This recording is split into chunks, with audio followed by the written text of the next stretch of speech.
Là, je pense que là, je l'ai quand même entièrement habillé. Il y a la veste, le pantalon, le gilet, l'imperméable et les godasses. Hein, vous voyez ce que je veux dire?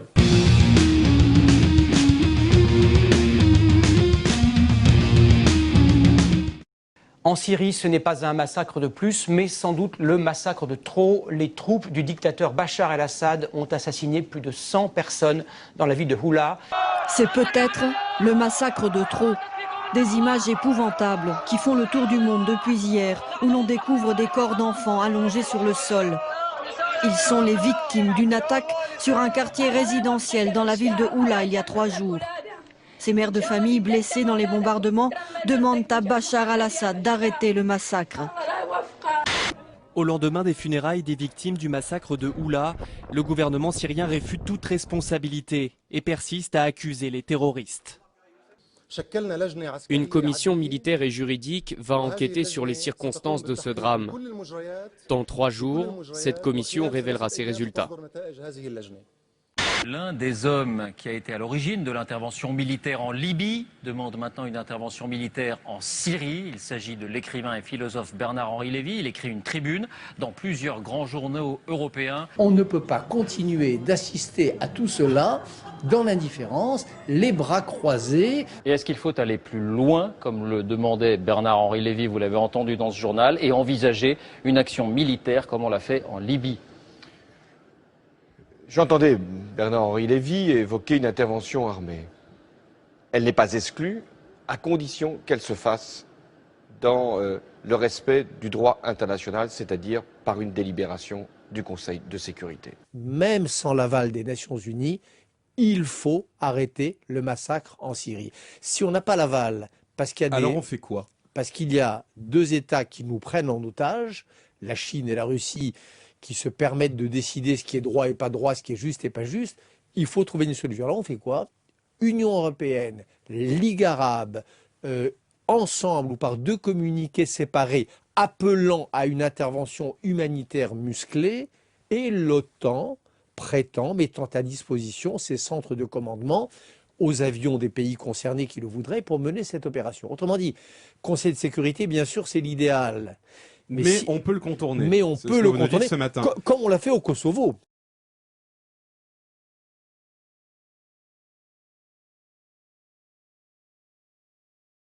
En ce moment, nous assistons à quelque chose de très grave et très dangereux. C'est que l'empire, que j'appelle américano-sioniste, thalassocratique, judéo-protestant, néo-capitaliste, hein, c'est le même monde, l'empire, après avoir... je dirais, pris le contrôle d'un des derniers insoumis du monde de la décolonisation qui était Kadhafi, a décidé de s'attaquer à la Syrie. Hein. Voilà, bon, j'en ai déjà parlé un certain nombre de fois. Il s'est passé un événement important, c'est que Poutine, avec les Chinois à ses côtés, a dit non, je ne vous laisserai pas faire. Cette semaine, le président Hollande n'avait pas exclu une intervention militaire en Syrie sous l'égide des Nations Unies. Vladimir Poutine ne veut pas entendre parler de cette option. Regardez l'Irak, la Libye. Est-ce que c'est le bonheur là-bas? Est-ce que ces pays sont en sécurité aujourd'hui? Je ne vous laisserai pas faire ça. Et il le fait comprendre en tapant du poing sur la table. C'est une puissance militaire qui a les moyens. Or là, on aurait pu penser que l'Empire avait compris et s'arrêterait à la porte de Damas.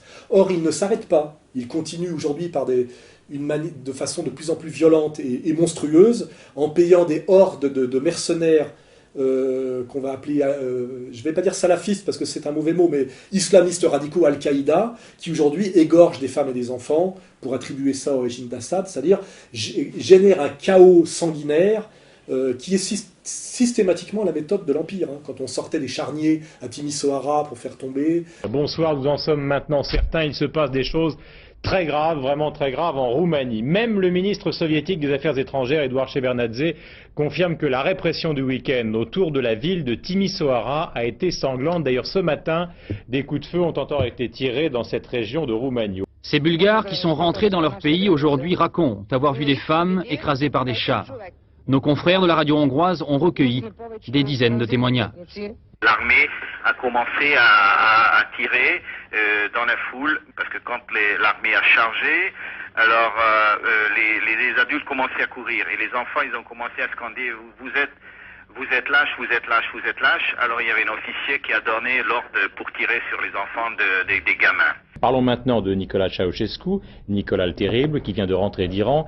Il s'est précipité à la radio et à la télévision pour ressortir finalement une bonne vieille recette de tous les dictateurs du monde. Les violences sont, paraît-il, téléguidées de l'étranger. On peut déclarer avec certitude que ces actions terroristes ont été organisées et déclenchées en lien étroit avec des réactionnaires impérialistes, chauvinistes et avec le soutien de certains services de contre-espionnage. On voit toujours les mêmes, utiliser les mêmes méthodes pour disqualifier les mêmes au service de la même chose, hein, c'est-à-dire manipuler l'opinion publique en jouant de la sensibilité humanisto-humanitaire, en assassinant des femmes et des enfants et en attribuant à l'autre. Hein. C'est l'Empire qui pratique systématiquement l'assassinat de femmes et d'enfants, que ce soit à Hiroshima, à Dresde, à Gaza, hein, c'est l'Empire qui le fait. C'est un marqueur du satanisme impérial. Hein. Le monde de la virilité et de la tradition ne fait pas ce genre de choses. Hein. Il faut le savoir. Ou le fait à la marge et rarement et accidentellement, et ce n'est pas dans ses valeurs. Voilà. Donc il est certain que les charniers qu'on trouve en ce moment et que les assassinats, les égorgements de femmes et d'enfants ne sont pas faits par l'armée régulière syrienne, mais sont faits par les rebelles al-qaïdistes payés par le Qatar notamment, entraînés souvent par la Turquie, passant par la Jordanie, etc. etc. On le sait tout ça, avec derrière le baratin de tout le système dominant, y compris Ramadan et Nab. Hein, voilà. C'est pour ça que mes colères ne sont pas injustifiées, elles sont cohérentes, elles étaient anticipées et elles se vérifient de plus en plus d'ailleurs aujourd'hui. Et donc on voit aujourd'hui qu'on est à nouveau dans la guerre froide typique, où là ça se joue effectivement au Moyen-Orient, comme à l'époque ça se jouait par exemple en Indochine, où on a les Russes face aux Américains, on va dire tout simplement. Et que si, à un moment donné, les Américains vont jusqu'au bout pour faire tomber Damas, nous serons dans une confrontation militaire pour la prise de Damas entre les Russes et les Américains, même si c'est par des médiations, mais ça sera des médiations de plus en plus faibles. Et ça peut être le début de la Troisième Guerre mondiale, hein, parce que qui dit Damas dit engagement de l'Iran, le Pakistan a dit qu'il serait du côté de l'Iran, Israël sera visé forcément puisqu'il est derrière tout ça, que ce soit l'Israël géographique ou l'Israël éternel.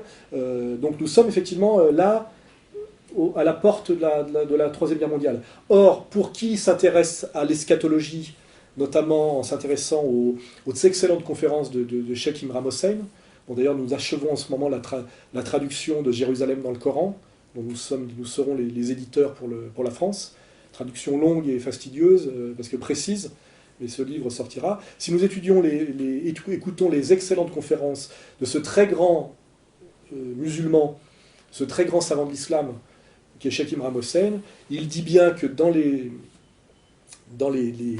écrits traitant de la fin des temps dans le corpus islamique, la Troisième Guerre mondiale débutera à Damas, et que c'est même à Damas que le Dajjal, c'est-à-dire l'Antéchrist, se montrera physiquement aux hommes. Hein.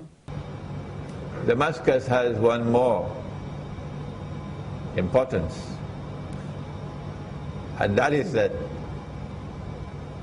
Dajjal is also going to be in Damascus. When Nabi Isa alayhi salam comes down, Imam al-Mahdi is in the masjid. The salat takes place. After the salat is over, Imam al-Mahdi, the Nabi Isa alayhi salam will say, open the gates, because the masjid is barricaded. And Dajjal will be outside. And when Dajjal sees Nabi Isa alayhi salam, his fright will be such that he'll melt the way salt melts in water. And so we do not treat Damascus so easily. We do not analyze the uprisings and the insurrection in Damascus, in Syria, from a limited perspective. Rather, we're looking at it in a long-term perspective. C'est-à-dire que Damas est, sur le plan géopolitique, en termes d'analyse strictement matérialiste, ou sur le plan religieux, là il y a convergence, comme je le dis depuis des mois et des mois, le lieu géographique d'où l'Armageddon va passer, va commencer, puisque à un moment donné il y a un saut qualitatif. Les gens disent oui mais on est déjà dans la guerre, non, il y a l'avant-guerre et puis il y a la guerre, c'est pas tout à fait pareil. Je veux dire, l'Armageddon commencera par la prise de Damas. Et nous sommes pas loin du début de l'Armageddon. Hein, voilà.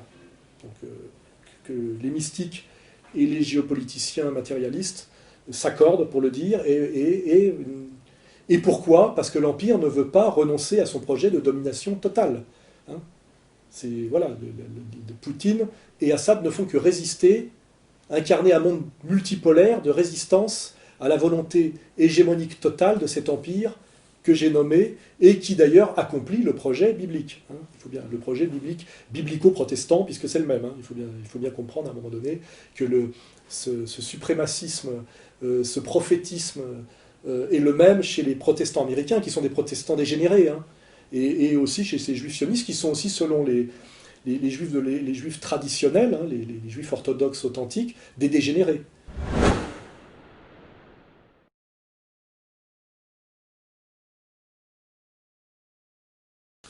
Oui, alors là, on voit effectivement, dans les conférences évidemment de Cheikh Ibrahim Hossein, il dit très bien sur les dangers qu'il y a de jouer à l'intérieur de l'islam de l'opposition sunnite-chiite. It is in this scenario that we now want to introduce how Dajjal is going to exploit the Sunni Shia division to his advantage in Akhir Zaman. The answer is, he wants to provoke Sunni Shia civil war. That's what he wants to provoke. Et il dit bien aussi qu'il est bien montré que la victoire, dans un premier temps, du Dajjal, c'est-à-dire de Satan, de l'antéchrist des uns et du Messie des autres, passera par une trahison de tout un pan de l'islam. On voit bien que cette trahison, c'est l'Arabie Saoudite et le Qatar et ce qu'ils incarnent. Hein. Ils sont aujourd'hui des satanistes, hein, et je les appelle islamo-sionistes. Hein, ils sont des musulmans dévoyés, retournés au service de la victoire du Dajjal. Et c'est dans les écrits prophétiques. C'est le rôle joué par les Qataris et les Saoudiens dans les entreprises de déstabilisation de tous les pays arabes.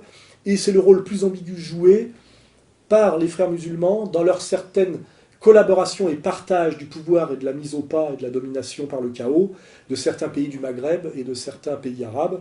Et là, on touche du doigt finalement le mensonge que j'avais déjà désigné très vite des printemps arabes. Les printemps arabes n'ont pas accouché de la libération des peuples, ils ont accouché d'un chaos qui est, à mon avis, dans ce qu'on appelle régner par le chaos, se référer à Friedman ou à Mélanie Klein, un processus préparant une domination plus forte. Hein. C'est-à-dire on a viré des petits potentats locaux, on a créé des élections bidons, on a créé surtout beaucoup de chaos économique, de violence sociale, pour finalement soumettre un peu plus au pouvoir bancaire des pays qui étaient déjà soumis, mais un peu moins directement. Et on gère du chaos social, à mon avis, par la religion, dans le but de leur faire subir une domination plus violente et plus grande. Et je l'avais dit, le marqueur pour ces peuples qui sont en révolte, c'est la solidarité à la cause palestinienne.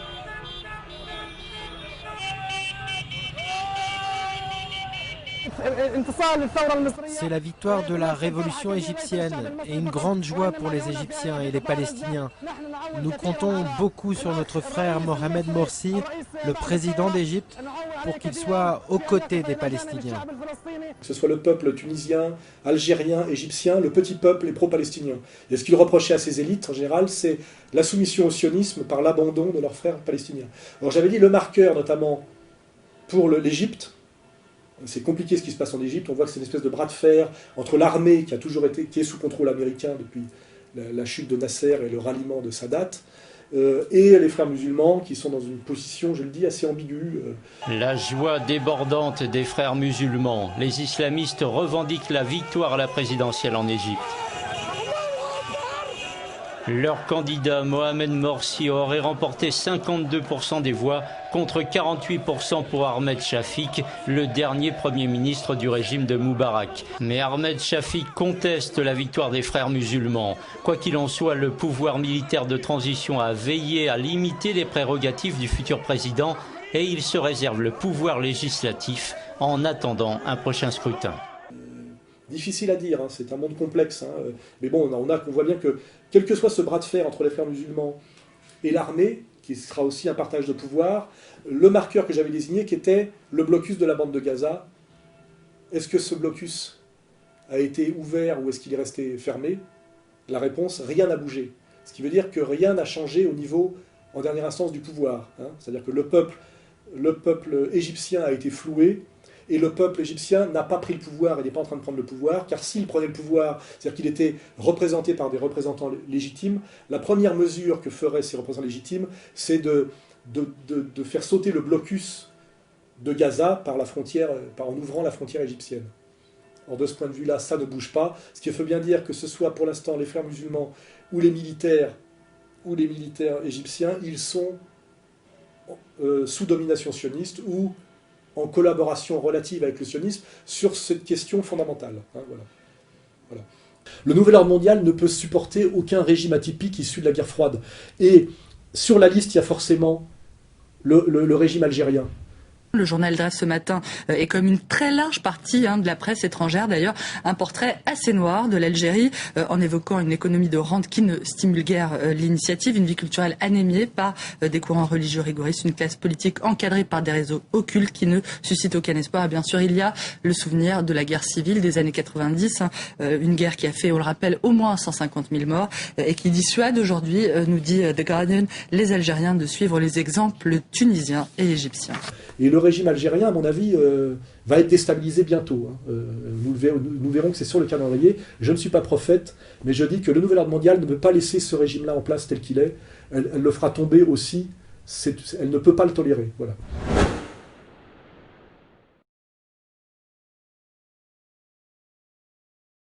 Oui, alors en Algérie, il y a deux questions. Je l'ai dit récemment, et c'est une intuition, et ça va se vérifier parce que c'est une intuition intellectuelle. L'oligarchie mondialiste qui est en train de mettre au pas un certain nombre de régimes atypiques, elle vient de négocier avec la junte birmane, hein, même les Birmans. Il y a quelques mois encore, la Birmanie était l'un des pays les plus fermés au monde, une dictature militaire, un pays qui avait une icône, Aung San Suu Kyi, emprisonnée durant 20 ans, prix Nobel de la paix, et subitement, eh bien, le pays s'ouvre sans violence. En mettant l'autre bidon là, qui est en fait un agent anglais, hein, plus ou moins en avant, ça veut dire que la junte birmane, pour ne pas perdre totalement son pouvoir économique, a dealé avec l'Empire, hein, c'est ce que ça veut dire. En ce moment, il y a des mises au pas de ceux qui n'ont pas voulu céder le pouvoir, et sinon des tractations, mais on est passé à une phase, effectivement, même l'éviction de Berlusconi, qui va revenir comme anti-européen dans le jeu politique italien, ce qui est très intéressant. Il va se révéler finalement comme un néofasciste sympathique. Voilà. Les néofascistes dans l'histoire italienne, hein. C'est des termes que j'ai pas peur d'employer. Hein. Je suis pas Mélenchon, moi, hein. Je suis dans le sérieux.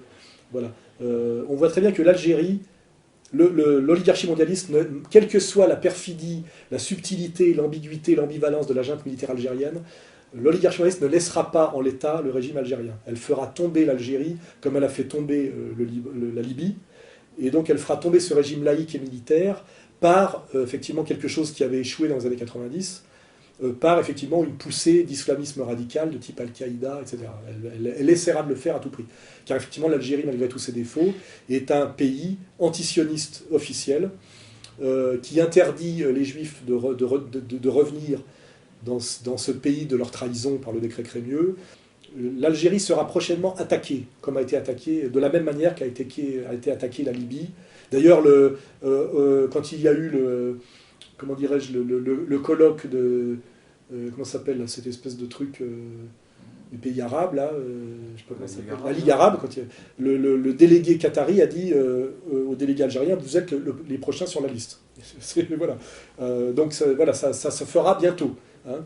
Et là, il y a une situation intéressante, c'est que ça se fera par de l'alcaïdisme et de l'islamisme radical, présenté comme de l'islamisme authentique. Et l'autre grand enjeu de ce scrutin, c'est le score que vont faire les islamistes. C'est une question qui est évoquée ce matin par le quotidien algérien El Watan, qui raconte que la lutte entre les différents partis islamistes, aujourd'hui au nombre de 7, est devenue plus impitoyable qu'avant. Contre exactement le régime bassiste, des laïcs et des militaires, il y aura le même baratin.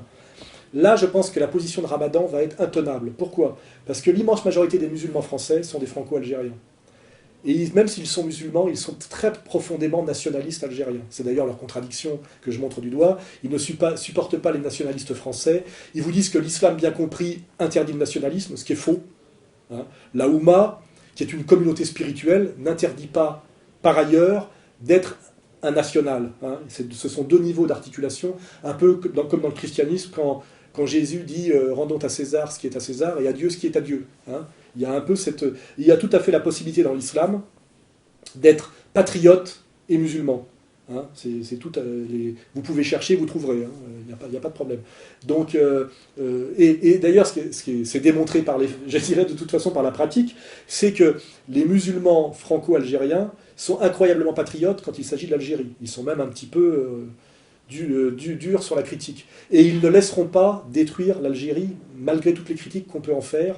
Et là, ils seront violemment pris dans une contradiction qui est leur attachement à l'Oumma et leur attachement à la nation algérienne. Et cette contradiction sera totalement incarnée par Tariq Ramadan, qui, en tant qu'agent qatari, sera obligé d'accompagner la mise au pas et la destruction du régime laïque et militaire algérien au nom de l'internationalisme musulman, des révolutions de Jasmin, etc.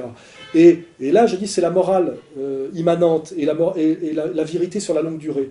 C'est que Ramadan, qui est déjà très en porte-à-faux et qui ne répond à aucune de mes questions. Alain Soral, c'est les deux que vous m'avez cités que je connais, on peut plaisanter, quoi. Alain Soral, il est dans un délire de conspiration généralisée. Moi, je suis... Mais moi, je parle de la série, je parle pas de la pensée de Soral, mon fils de Soral. Non, c'est pas ça. Pas mon mentor, Soral. Attendez, vous ne pouvez pas vous appuyer sur ce qu'ils disent sans savoir d'où ils viennent. Et me dire ils sont indépendants, ou alors vous enlevez indépendants. Mais pourquoi Alain Soral ne serait pas indépendant? Pourquoi Alain Soral ne serait pas indépendant? D'abord, vous fermez ceci, vous me demandez de le faire.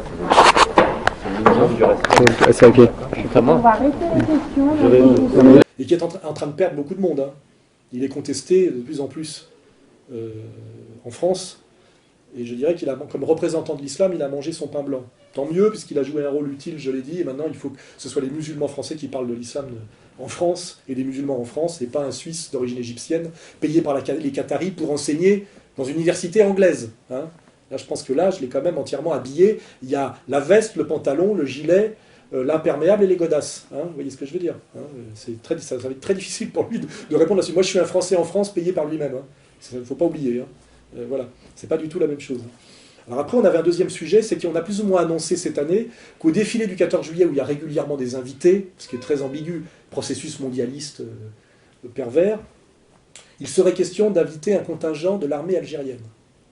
Alors là, ce qui me fait marrer, c'est qu'il y a quelque chose de satanique dans tout ça, c'est que chaque fois que récemment, que l'État français, qui aujourd'hui est à la pointe, je dirais, de la manipulation impériale, et même l'avant-garde de la mise au pas et de la violence impériale, on l'a vu en Libye avec l'armée française et BHL, on le voit en ce moment avec l'incroyable baratin que fait la France sur la Syrie, sans doute plus les experts militaires qui devaient être sur le terrain, c'est que là, il est question effectivement d'inviter un contingent de l'armée algérienne au défilé du 14 juillet. Or, les deux dernières fois que des leaders arabo-musulmans ont été invités en France solennellement, c'était Assad pour un défilé du 14 juillet et Kadhafi, comme vous le savez. C'est ce qu'on appelle le baiser de la mort. Hein. C'est-à-dire que ça veut dire clairement, si un contingent de l'armée algérienne peut défiler au 14 juillet, c'est qu'effectivement, l'Algérie est le prochain pays sur la liste. Hein, puisque c'est, à mon avis, ça fait partie des processus pervers et sataniques. C'est ça passe en général par une invitation française. Hein. Kadhafi, du ciel où il est, et je le salue, peut en témoigner, et Assad peut s'en souvenir, car je vous rappelle qu'Assad a été invité officiellement dans la tribune officielle à assister au défilé du 14 juillet, lorsqu'il y avait eu d'ailleurs une allocution de l'acteur... Émotion aussi lorsque le comédien Kadmerad récite des extraits de la Déclaration des droits de l'homme. L'Assemblée générale proclame la présente Déclaration universelle des droits de l'homme comme l'idéal commun à atteindre par tous les peuples. Bouffonnerie intégrale. On a déjà oublié Khaled Merah, d'ailleurs, c'est pas grave, il a eu son petit moment de gloire. Mais donc, que les Algériens sachent que c'est pour bientôt, car la France, aujourd'hui, qui est la putain de l'Empire, et qui pose de ses lèvres de vieilles putains abjectes le baiser de la mort sur ceux que l'Empire a désignés à la destruction, si un contingent de l'armée algérienne défile, comme c'est possible le 14 juillet, c'est bien la preuve que l'Algérie est le prochain pays sur la liste de la destruction impériale. Nous verrons, à mon avis, aussi Bernard-Henri Lévy se manifester.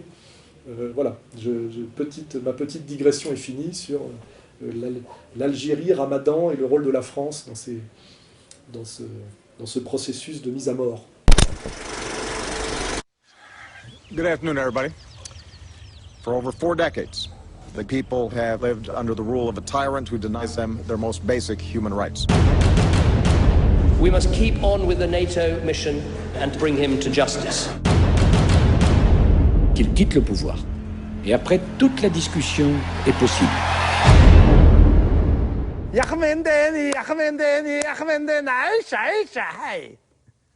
made that up. It's the Rock in the building. Yes, Ma. I ain't gotta tell you, but it's your boy Ho from the US. You just lay down slow. WTF? What the فخور مجال محمد عملية.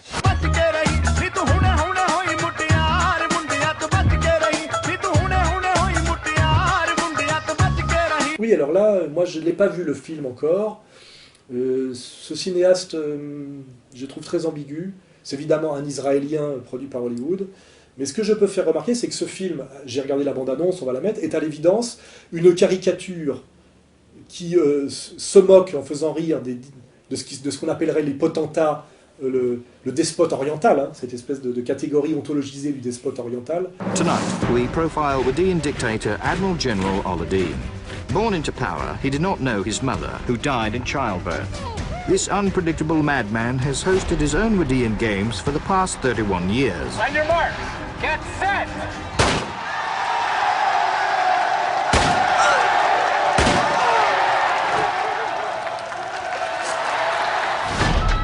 Ce qu'on oppose toujours au modèle démocratico-civilisé occidental, ce qui est très ambigu quand on regarde la réalité des faits, mais qui renvoie à des espèces de dichotomies civilisation et carnage, sur le monde blanc chrétien et le monde du despotisme oriental, qui l'un amènerait à la démocratie, l'autre à la dictature systématiquement. Tout ça est contredit par la complexité de l'histoire et par les faits, mais c'est pas grave. Mais en tout cas, on a dans ce barbu là, dictateur, la caricature grotesque et très humiliante pour le monde, pour la civilisation arabe, effectivement, un homme politique majeur arabo-musulman selon ses valeurs ne peut être qu'un dictateur sanguinaire, cruel, comique, dérisoire, etc. Je n'ai rien contre ce genre de film, et il est même possible que le film soit drôle.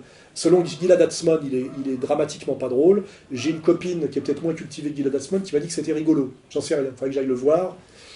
Ça me fait chier de filer de l'argent à Mammon et à Hollywood, mais j'irai le voir. Ce qui est certain, pour rebondir, c'est que quand Dieudonné fait son film L'Antisémite, qui est effectivement de faire une grosse comédie bouffonne en caricaturant une autre communauté, de façon à mon avis moins agressive, hein, là on crie au scandale. Personne ne crie au scandale, qu'on déshonore, qu'on humilie, qu'on ridiculise et qu'on caricature comment dirais-je, le monde arabo-musulman. Hein. Donc on voit bien là qu'il y a un plein pouvoir, la machine de guerre qui est Hollywood sur le plan idéologique pour systématiquement, par le rire ou par la peur, montrer l'arabo-musulman et le monde musulman comme un monde qui amène systématiquement à la violence, à la dictature, à frapper les femmes. Donc à quoi sert ce Sacha Baron Cohen? Qu'est-ce qu'on penserait si on faisait le même film à l'envers? Et surtout, je vais faire une remarque.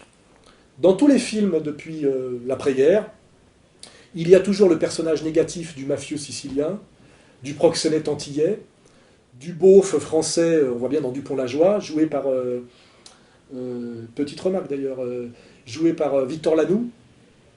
Et j'ai mis très longtemps à savoir que Victor Lanoux, qui incarne le beauf dans les films de... un éléphant ça trompette en film de Sautet, je crois, ou avec les dialogues de Dabadi. Alors je me dis, ouais, ce beauf français, finalement, en fait, il s'appelle Robert Nataf. C'est un juif. Il faut le savoir. C'est un juif. Donc, c'est-à-dire, toute sa vie, il a finalement joué très agréablement un personnage pour disqualifier finalement le français de base. Faire le français de base, c'est un gros con raciste, macho, etc. C'est mignon votre petite croix là, c'est à vous ça? C'est ravissant, Léon. Oui. Alors écoutez, là je vais en parler avec ma fiancée parce que je ne suis pas le directeur. Oui, ne quittez pas. Tiens, darling, t'es gentil, tu veux prendre l'idiot du village? Parce que moi... Mais écoute, tu pourrais cacher l'appareil quand tu parles comme ça. Allô? Alors ça va les comiques, hein? Bouli! Bouli, ah. Bouli, t'as pas retrouvé mon portefeuille dans le vestiaire? Si, on me l'a posé au bar. Attends, viens, tu vas voir. Quoi donc? Oh, pardon, excusez-moi, madame Idjoudjan, hein, je regarde pas, hein. Bonjour madame. C'est ici qu'il y a une douche qui fait du foin là? Hein?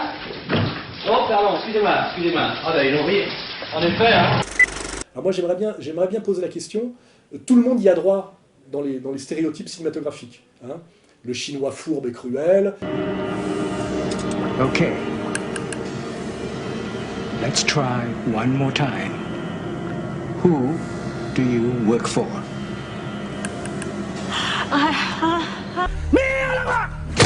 Jobless fuck! Come and have a go at me, you ladyboy cunt! Come on, you fucking have a go at me! Fuck! You fucking do something, my fucking!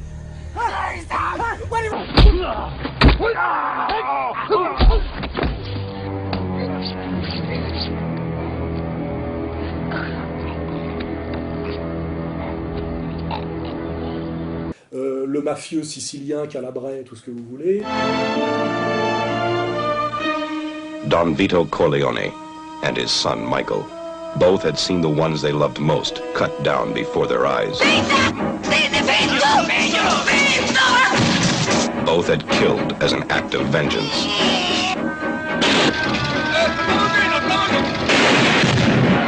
Both commanded the most powerful and merciless crime organization in the world.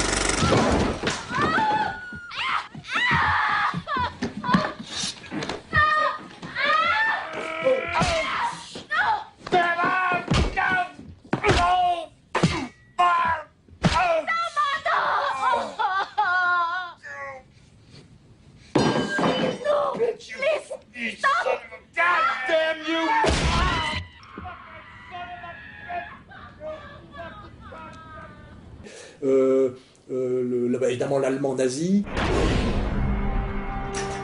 Herr Eichmann, my name is Captain Abner Less.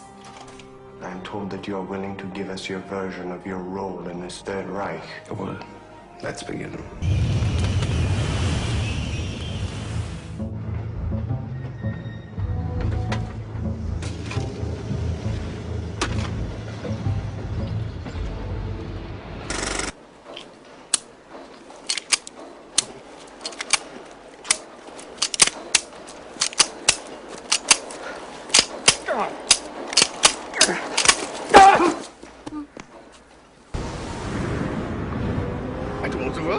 You should have lied to me. I am far more talented than good looking. Hey, General! Welcome back, General von Ternen.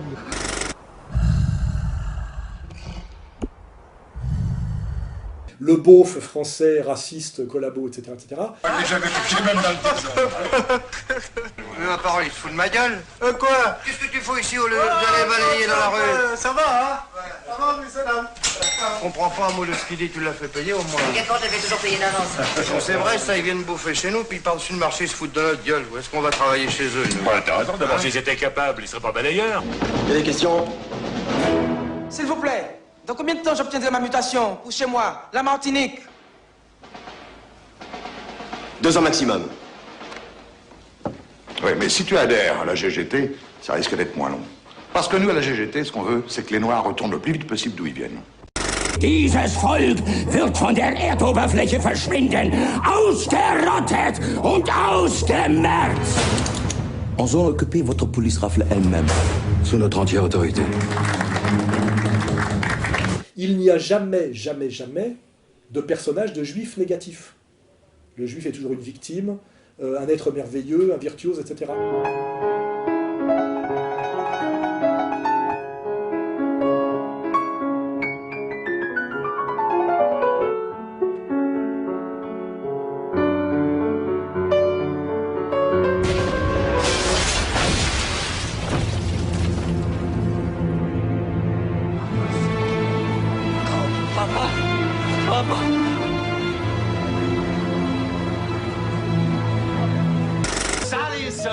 Der charmanteste Herr in ganz Berlin.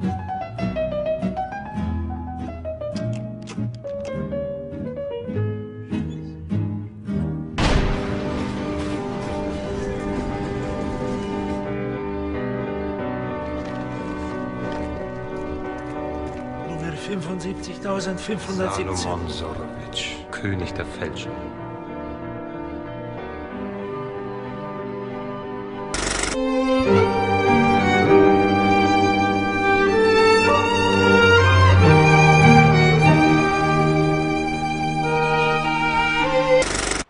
Avez-vous jamais porté une étoile jaune sur la poitrine? Une grande étoile, large comme la main, ses talents bien en vue, à la hauteur du cœur. Or, moi, j'ai connu toute ma vie des juifs qui étaient des escrocs, des salopards, des voleurs. J'en ai connu beaucoup, j'en ai connu une majorité. Hein.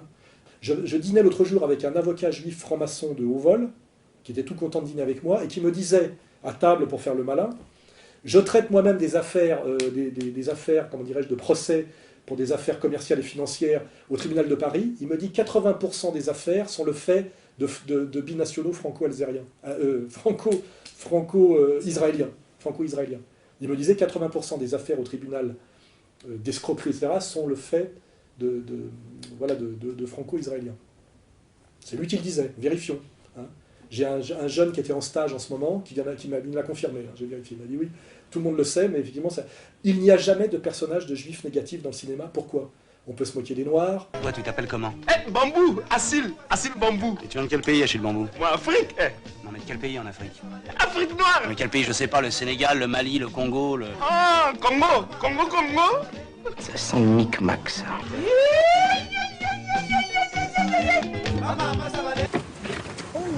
Shit. Starsky, this your ride? Uh-huh. Damn. You just moved up a notch in my book. That puts you at notch 1. I like your Lincoln. It's the 76. It won't be out till next year. But I know some people that rob some people. So what do you hear on the street these days, Huggy?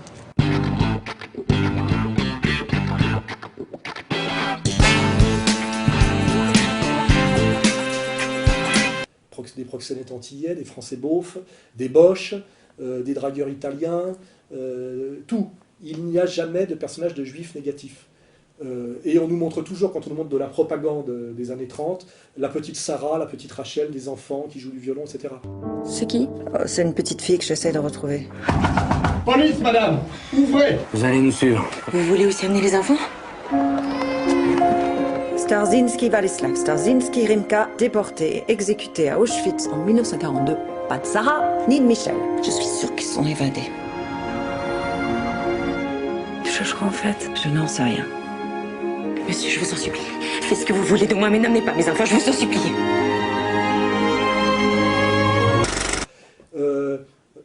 Où sont, dans les Bernard-Henri Lévy, où sont les Stavisky, où sont ce que j'appelle tous ces prédateurs nomades, ces fauteurs de guerre? Ils ne sont jamais nulle part. Pourquoi? La question. Est-ce que ça serait de l'antisémitisme? C'est de l'incitation à une raciale de montrer qu'il y a des mafieux en Sicile? Il y a le peuple sicilien et la mafia sicilienne. On ne fait pas l'amalgame. Tous les Allemands ne sont pas nazis, on le sait très bien, on fait quand même des films sur le nazisme. C'est de l'incitation à une raciale envers les blonds aux yeux bleus. Comment se fait-il qu'il n'y ait jamais de personnage négatif de juifs depuis 1945, alors que moi, personnellement, dans ma vie, j'en ai rencontré beaucoup. Escrocs, menteurs, voleurs, délateurs, ratonneurs, vous voyez? Ça, c'est une vraie question à poser. Sacha Baron Cohen peut s'amuser à ridiculiser, à caricaturer le monde islamo-musulman. Où est l'équivalent? Le seul qui a osé le faire, c'est Dieudonné. Voilà. Dieudonné, on a interdit la projection de son film à Cannes, au marché du film. Hein. C'est totalement illégal. Hein. Ce qui veut bien dire que c'est aussi une succursale de la synagogue. Hein. Voilà. C'est pas moi qui le dis, hein. C'est une citation de Woody Allen, hein. Dont on ne parlera pas de la sexualité déviante. C'est un autre sujet. Voilà, je dis bien, comment se fait-il que tout le monde, toutes les communautés du monde, je ne parle pas des Noirs de ghetto, dans les films américains, tout le monde a droit à son personnage, à son archétype négatif. Il n'y a que le juif qui est systématiquement impose son archétype positif. Or, au nom du réalisme, au nom du cinéma comme reproduction du réel, où est le George Soros? Où est le Bernard Madoff? Pourquoi personne n'ose-t-il créer un personnage comme ça? Et qu'est-ce que ça démontre en termes de pouvoir, et je dirais même de dictature. Hein, voilà. Donc je dis, puisque Sacha Baron Cohen a le droit de faire son film de propagande rigolo, peut-être rigolo d'ailleurs, anti-arabo-musulman, ce qui fait partie de nos libertés, et ce à quoi je suis attaché. Hein. Pour moi, il n'y a pas de sacralité, etc. Hein. Je suis, de ce point de vue-là, un Français. J'estime que Dieudonné a tout à fait le droit de faire l'antisémite, hein, ce film-là, qui est un film, on va dire, symétrique. Et je ne vois pas au nom de quoi Dieudonné serait persécuté, son film interdit, tenté d'être interdit par la LICRA, à chaque fois les mêmes je sais pas quoi, le CRIF, Monsieur Prasquier, né en Pologne. Voilà, je pose la question. C'est une question de bon sens, mais qui déjà demande un immense courage. Hein. Voilà. Donc, où en sommes-nous aujourd'hui en France? Pour que en posant cette question, je risque pratiquement la mort. Voyez. Voilà. Je ricane. La présentation est on ne peut plus cérémoniale. 7e président de la 5e République. La photo officielle du président de la République a été dévoilée en grande pompe. Un portrait réalisé par Raymond Depardon. François Hollande est photographié dans les jardins de l'Élysée à l'ombre des arbres. Ce portrait officiel a été pris le 29 mai. La séance a duré une demi-heure. Le photographe devait tenir compte de certains critères. Il faut qu'il regarde, donc ça veut dire qu'il regarde toute la France, tous les Français. Un rappel de l'Élysée, parce qu'il n'y avait pas d'autre solution. Et si on ne voit pas l'Élysée, moi j'ai essayé de faire, voilà, ça fait Parc de Saint-Cloud, je ne sais pas quoi. Et puis, le drapeau tricolore avec le drapeau européen. Vous l'avez vu? Bah oui, on vous a vu. Hein? Ma nouvelle photo? Oui. Hein, c'est bien le moins. Oui. Vous l'avez vu? Je l'ai vu. Vous aussi. Je suis bien sur la photo. Ah oui, mais là, quand je parle par le football, par la haine communautaire, par la haine de soi imposée à la France, par le travail des éducateurs trotskistes, par la mainmise du sionisme sur la France, par l'image négative du français de base, produite par tout le cinéma de gauche, à travers notamment Robert Nataf, nous arrivons à un moment donné effectivement à une France pré-balkanique, où la France est en train de disparaître. Et nous avons aujourd'hui un président de la République qui s'appelle Hollande, ce qui est assez drôle. Hein. De Gaulle s'appelait De Gaulle. Mendès France, il y avait encore France derrière Mendès. C'était élégant, même si c'était derrière, pas devant. Mais là, on est Monsieur Hollande, n'est-ce pas? Soumis à toutes les oligarchies, à toutes les mondialistes, nomades, etc. C'est une évidence. Le pauvre, il n'a pas le choix. Et il fait une photo officielle où il a une tête de ce qu'il est, on dirait un pharmacien de province atteint de constipation. Enfin, c'est pas... La France était quand même la grande nation. Quand on arrive au bout du bout à avoir ça comme premier des Français, espèce de petite chose qui ressemble effectivement à un dessert aux algues, à un chat coupé, enfin voilà, la photo elle dit bien, on regarde bien sa tête, la photo de Depardon, il y a tout. Mais ce qui est tragique, c'est qu'il y a une espèce de drapeau tout au fond du décor à gauche, à côté du drapeau européen, et plus excentré que le drapeau européen, et c'est un drapeau hollandais. Parce que quand même, normalement, un Français et un haut fonctionnaire français sait ce que c'est qu'un drapeau français. Hein. Là, c'est un drapeau hollandais. Normalement, cette photo officielle est illégale. Elle exhibe un drapeau européen et un drapeau hollandais d'un type qui s'appelle par ailleurs Hollande. Et c'est bien le symbole que la France est au bout du bout, et que ce pays qui incarne la troisième voie, le pays de ceux qui de temps en temps se lèvent pour dire non. Hein. Ce qui a pu être fait en Angleterre sous Thatcher n'est pas faisable en France. Car la France, comme le Québec, est attachée à un égalitarisme, à une conscience populaire. C'est la plus vieille nation du monde, il ne faut pas oublier, hein, la France. Hein, les Grecs ont inventé l'État-cité, nous avons inventé l'État-nation, ce n'est pas rien. Et c'est ça qui doit être détruit aujourd'hui, car l'Empire a bien compris que ce qui pouvait résister à l'Empire à cause de sa vision du monde et de son échelle quantitative, pour des raisons qualitatives et quantitatives, c'était la nation et rien d'autre. Hein, je l'ai expliqué 10 fois, à des gens qui n'arrivent toujours pas à comprendre, c'est pas grave, parce que la nation est la plus grosse communauté humaine que l'histoire a réussi à réunir pour la faire marcher ensemble sur un même projet. Parce que l'Empire n'est pas une entité, c'est une nation qui règne sur d'autres nations, hein, il faut le savoir. La plus grande communauté humaine créée par l'histoire, c'est la nation.